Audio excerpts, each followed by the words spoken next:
Welcome to another CyberPod episode with Kash and Tariq.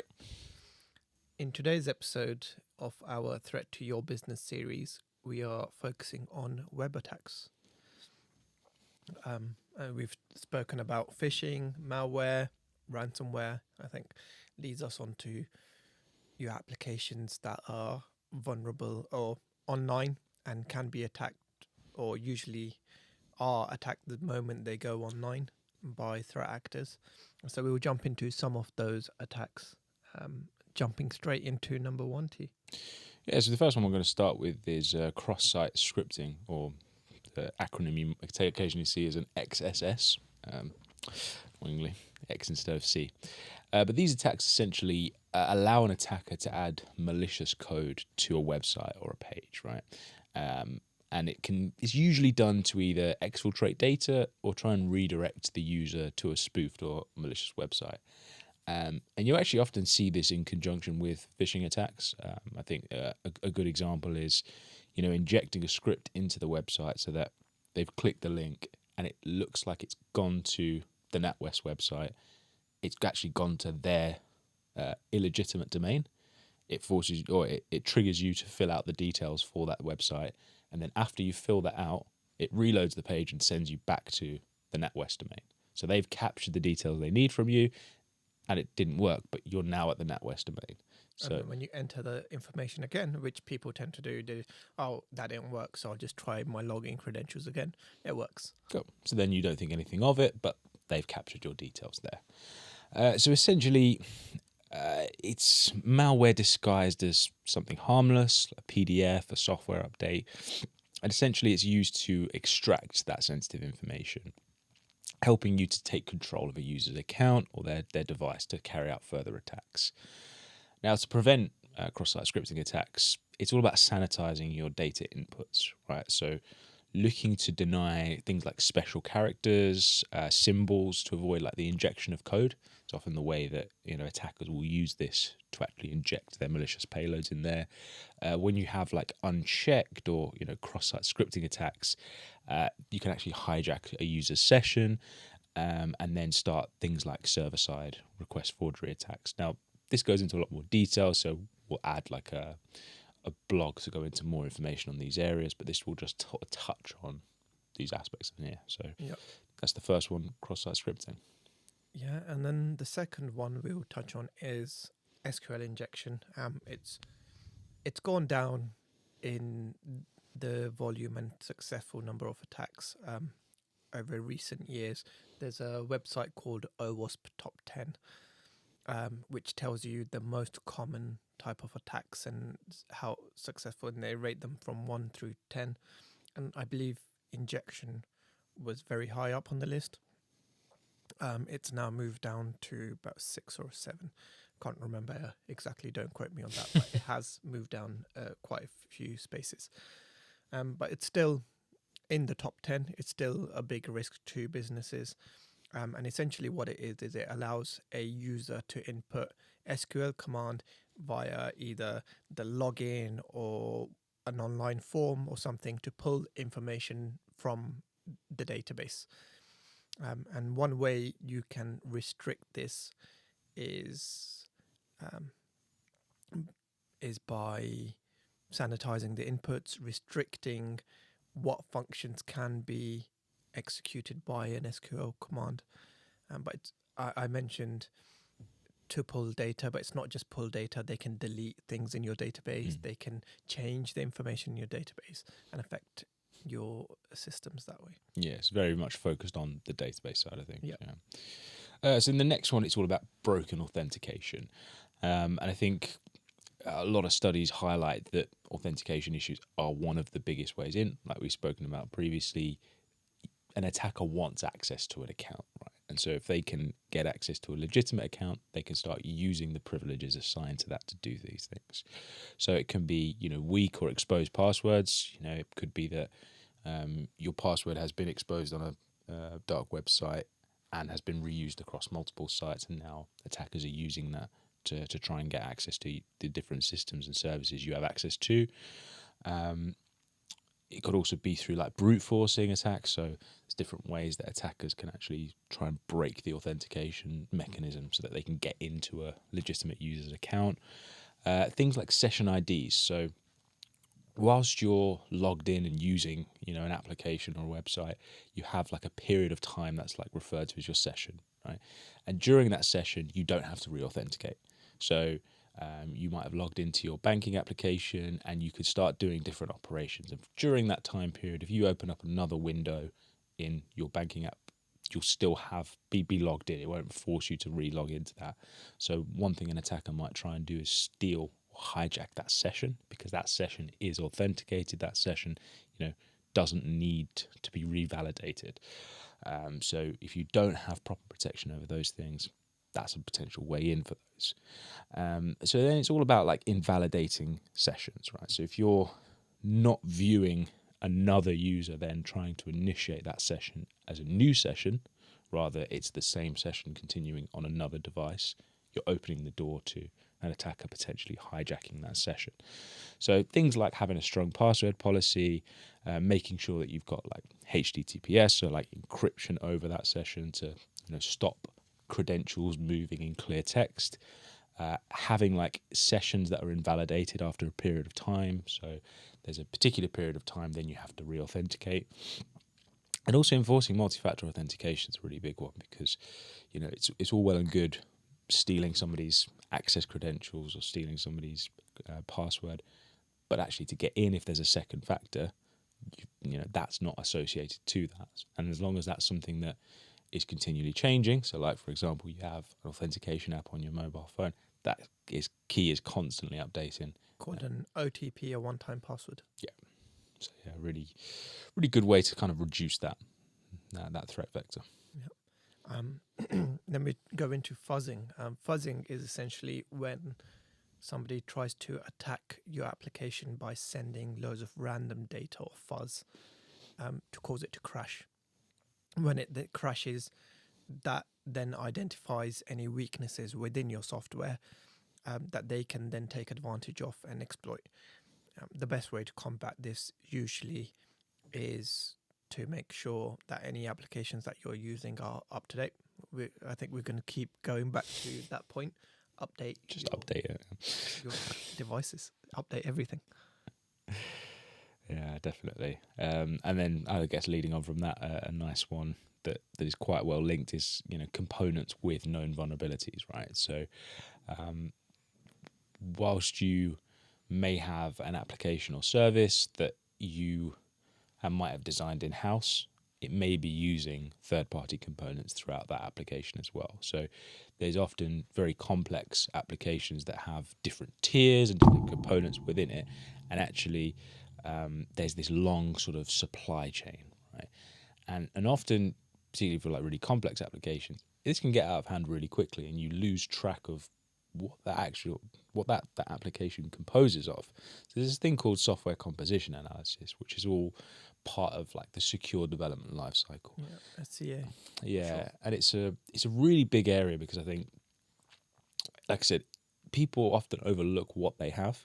So they might see a threat intelligence report, they might see some news saying that there's a vulnerability with a piece of software, and completely overlook it and say, well, we don't use that.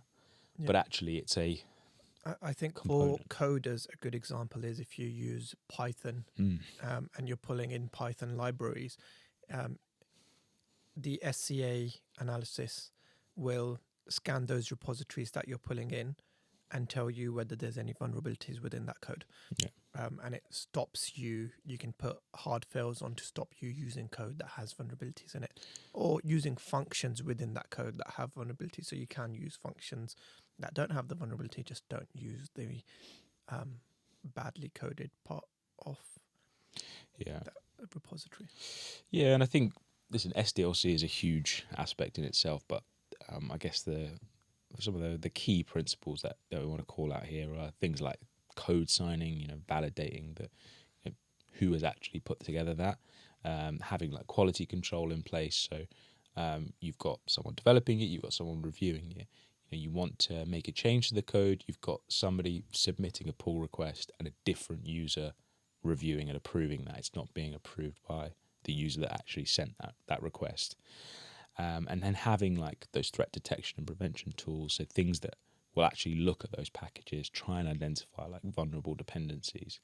And I think as you build this out, you start then realizing, okay, these are the different components that are in my application, and these are the different things that we need to be mindful of. Because like I said, applications can grow exponentially, and you'll find that you might be using a bunch of third-party tools without realizing that they actually form part of your supply chain. Yeah, and just to touch on that point before I move on to the next web-based attack, is to implement the secure SDLC, because SDLC means software development lifecycle, and security people have hijacked it and used it to say secure development lifecycle. But the secure SDLC can be quite difficult to implement all the tools and the processes around that. DGF9 can help you. So now moving on to the next one, denial of service or distributed denial of service. I think everyone is aware of what denial of service is when an attacker sends a lot of traffic towards your website to cause it to crash, so it can't deal with legitimate inquiries. Or distributed denial of service is when those requests come from a variety of sources and not just one user. Sometimes that can be legitimate. For example, Black Friday sales, you've got loads of people trying to log in at the same time, or you're dropping a new shoe and everyone's trying to get in and buy that shoe. That can cause a crash and your systems to go down. Or tickets for events as well. They Yes. go crazy. Exactly. People are stuck in queues for hours. But then on the malicious side, it's all these devices that have been compromised and turned into a botnet that are then used to target a specific organization to take that organization down. But it's a disruption of services or denial of service attack. And to protect against it, it's tools. You need things like content delivery network, CDN, load balancer, and these will basically take the traffic coming in and push them towards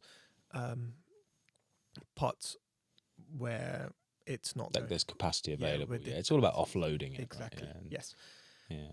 I think having that kind of, I mean, like I said, this is coming into architecture now, and I'm getting really interested. But it's being able to distribute things in order to manage the load. And also putting in things like rate limiters, using things like web application firewalls. So if one person is sending in 50 requests where they should be sending in one, it will stop them. Maybe you will allow 3 from one source, or whatever it is, before it drops the rest of the connection requests. Yeah, often there's like, you see time-based limits and like requests to say, actually, you've done too much in this time period. You've been blocked for a period of time. Some of it is like physically implemented hard limits. Like you say, okay, I want 1,000. I've looked at my web server and I should be getting on a normal day, I don't know, 150 requests. So anything over 1,000, I don't want to allow it. But then you also have the advanced WAF capability where it will detect a DOS or a DDoS attack and it will start dropping that malicious traffic. Nice. Yeah, really good one. Next, we're going to go into man in the middle. And I think this one, whilst man in the middle is probably the official term for it, you hear things like eavesdropping and like those kind of things. Essentially, it's someone snooping on. You see MITM. Yeah, man in the middle. It's a threat actor trying to snoop in on some digital conversation that's going on, right? Every time that you fill out a form or you log into a website or you interact with an application or service, your device is interacting with another device or it's interacting with another service. And so there's some form of connection, there's that handshake going on, right? In order to gain access to that information, because that could be credentials, that could be bank details, that could be credit card information that's being passed along there. There's all sorts of juicy information that's going through that. And threat actors want a piece of that pie. So essentially, big business. Exactly. And so what the perpetrator is trying to do is intercept that data as it's moving in there. So it's all about validating that you actually have a secure channel between it. So often when you go onto a website and you'll see that there's that little padlock in the corner and it's HTTPS, there's some sort of encryption certificate in place on that website. And so validating that your encryption certificates are up to date, they've been signed by a trusted certificate authority, that's a big one. You don't necessarily want to be going on to a website where there is a degree or a lack of trust on that website. And I think often, if your browser is up to date and has the relevant patches and stuff in there, it will identify for you that you're on a site where the certificate authority. Yeah, nowadays if you go on, I think Google's quite good at this, where there will be a banner that says this site is not protected. So you can proceed, and it says to you proceed at your own risk, but we advise you not Safe to. browsing, Google Safe Browsing. Yep. Exactly. And I think it's one of those things that, when people talk about like public Wi-Fi and like using like a train's Wi-Fi or a coffee shop's Wi-Fi, if that connection isn't encrypted, there could be somebody snooping in that, on that channel, looking for, sensitive information that's moving around in clear text. And so that's why there's things like using a VPN when you're potentially exposed to that. In security, it's known as protecting the data in transit. Yeah, exactly. So there's those two states for data, right? It's when it's at rest and when it's in transit. And at rest, it's pretty simple. It's stored in a location, protect that location. Yep. When data starts moving around, it becomes a lot more difficult to actually secure the data in transit. So you've got to make sure that those channels are encrypted. And if you have any doubts about, the connection that you're on, for example, if I come around your house, I'm probably not gonna update my banking information. No, I'm just jesting. But if I'm on the train, for example, and somebody asks me to make a payment, I'll probably wait till I get off the train and so that I can use, Don't connect to definitely safe Wi-Fi. Yeah, exactly. On the train, they'll see someone's hotspot that they've opened up and say, definitely not a virus. And it's use me, wink. But yeah, I think most, like you said, most modern web browsers and will actually call out that there's a certificate authority isn't trusted, or there is no signed certificate for that website. So that should be an indicator that this is not an encrypted connection, or we can't trust the encryption on this connection. Yep. So just be mindful in those cases. Yeah, and then the next one is directory traversal or path traversal. It's kind of what the name states.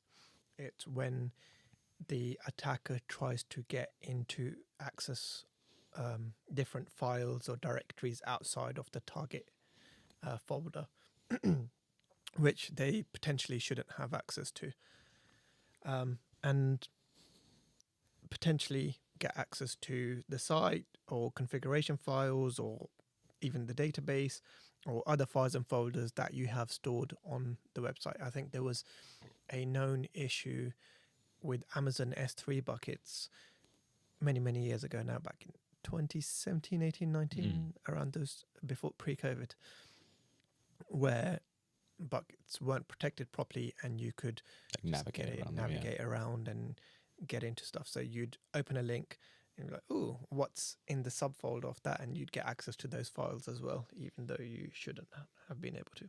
Not that I did that. All for threat intelligence purposes and research. Yeah. But to protect against this, again, it comes down to sanitizing input and keeping user information in safe and unrecoverable position in your server that aren't easily accessible by directory traversal. Yeah, and I think whilst this isn't an exhaustive list, right? There's a load of different areas that attackers can use to sort of target a web application or service.